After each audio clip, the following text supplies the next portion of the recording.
বলেই চিনি, কারণ আপনার জীবনের সবচেয়ে যে পুণ্যের কাজটি করেছিলেন সেটা মেজর ডালিম হিসেবেই করেছিলেন। যে কারণে আপনাকে আমরা মেজর ডালিম হিসেবেই ডাকতে স্বাচ্ছন্দ্য বোধ করি। আ আপনি জাতিকে অ্যাড্রেস করতে পারেন। ধন্যবাদ ইলিয়াস। আজ অনেক বছর পর দেশবাসীকে আমার তরফ থেকে, বিশেষ করে নতুন প্রজন্মের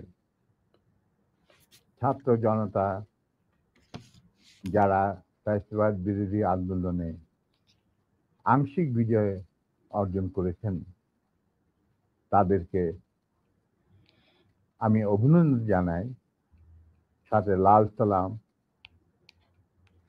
জানাচ্ছি। তবে বিপ্লব একটা সমাজে, যে কোনো রাষ্ট্রে একটি চলমান প্রক্রিয়া। সেই অর্থে তাদের বিজয় কিন্তু এখনো পুরোপুরিভাবে অর্জিত হয়নি। তার জন্য আরো সংগ্রামের প্রয়োজন। পুরোপুরিভাবে অর্জন করার পর তাদের এমন একটা অবস্থানে থাকতে হবে যেখান থেকে তারা নীতি নির্ধারণ করতে পারবে। তাদের যে ইচ্ছা, চাহিদা, প্রত্যাশা, যার সাথে জনগণের প্রত্যাশা চাহিদা মিল রয়েছে, সেটা বাস্তবায়ন করার দায়িত্বটাও কিন্তু তাদের নিজেদেরই করতে হবে। তাদের দায়িত্ব অন্য কোনো মানুষ এসে করে দেবে না। সে যত বড় স্কলারই হোক,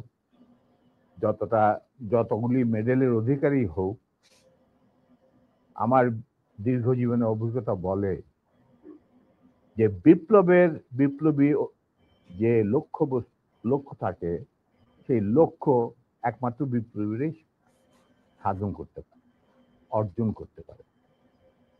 সেই জন্য তোমাদেরকে এখনই ঘুমিয়ে পড়ার সময় ঘুমিয়ে পড়লে চলবে না, সজাগ থাকতে হবে। আগামী দিনে যত কঠিন সংগ্রামই হোক, সেই সংগ্রামে আল্লাহর উপর ভরসা করে তোমাদের যুদ্ধে ময়দানে পাথরের মতো, ইস্পাতের মতো লৌহ কঠিন প্রত্যয় নিয়ে দাঁড়াতে হবে যে আমরা এই সংগ্রামে জিতবই, বিপ্লবকে সফল করব, এবং জনগণ এবং তোমাদের যে আশা আকাঙ্ক্ষা, একটা সুখী সমৃদ্ধ বাংলাদেশ গড়ে তোলা। এই ভারতীয় সম্প্রসারণবাদী হিন্দুত্ববাদী ভারত, যার কবজায় আমরা প্রায় চলে গিয়েছি, সেই অবস্থান থেকে সেই ৭১ মতো আরেকটি স্বাধীনতা আমাদের অর্জন করতে হবে। তা না হলে তোমাদের বিপ্লব ব্যর্থতাই পর্যবেসিত। আমি এর বেশি কিছু আর বলতে চাই না স্যার। সরাসরি মানুষ এই ৫০ বছর যে প্রশ্নটা আপনাকে করার জন্য অপেক্ষায় আছে আমি মনে করি, ৭৫ কেন হয়েছিল স্যার? ইলিয়াস, ৭৫-এ তোমার কি বয়স ছিল আমি জানি না, তবে আমার জন্ম হয় নাই স্যার। হ্যাঁ, তবে ৭৫-এ যে মুজিব ৭০-এর ইলেকশনের সময় ৭২-এর আগে, মানে ৭১-এর মুক্তি সংগ্রাম শুরু হওয়ার আগে ছিল, তার চরিত্র ছিল এক ভিন্ন প্রকৃতির। তিনি বাঙালি জাতীয়তাবাদের সংগ্রামে যথেষ্ট অবদান রেখেছেন।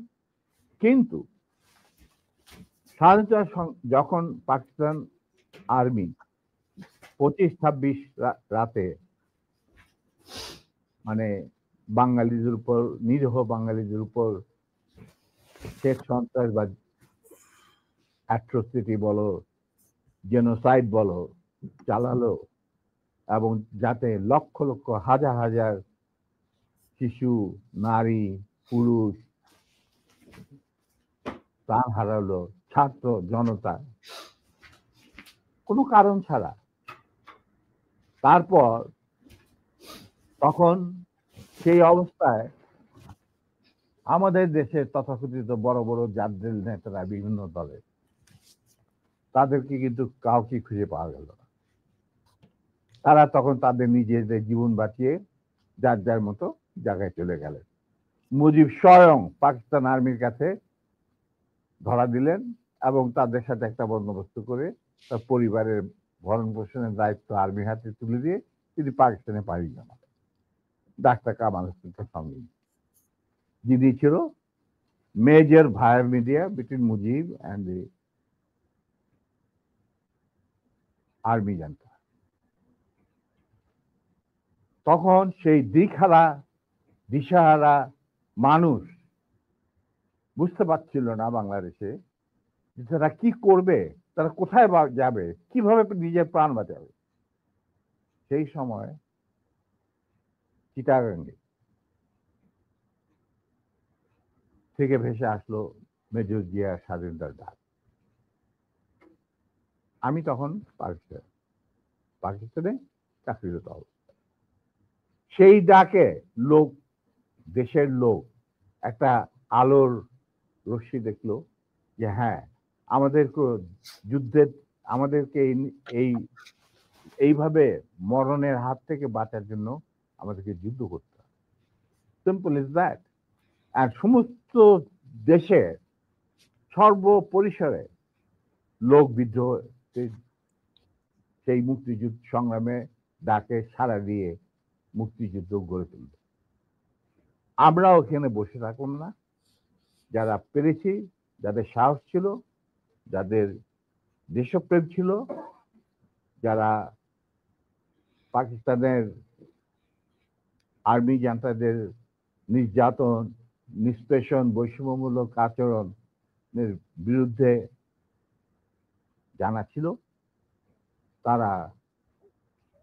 তারাও সেই সংগ্রামে যোগ দেন। অনেকেই এসে পালিয়ে এসে জীবনের ঝুঁকি নিয়ে। আমি ছিলাম তাদের মধ্যে সর্বপ্রথম গ্রুপ লিডার, যে আরো দুজন আমার সাথীকে নিয়ে আমি এসে যুদ্ধে যোগ দিই। কোনো বিবেকবান বাঙালি তখন যারা পাকিস্তানে চাকরি করতেন তাদের পক্ষে নিশ্চুপ বসে থাকা সম্ভব ছিল না। তবে এটাও ঠিক, অনেকেই ঠিক বুঝতে পারছিল না যে কি হচ্ছেটা কি। কোনো খবর নাই, চিঠিপত্রের আদান প্রদান নাই, কোন রকম সংযোগ নাই। বিদেশি মিডিয়া, ভয়েস অফ আমেরিকা, তারপরে BBC, radio Australia, radio India, এই সমস্ত ওখান থেকে যা কিছু জানা যাচ্ছিল ওটা সম্পূর্ণভাবে বিশ্বাসযোগ্য ছিল না। তারা তাদের মতো করে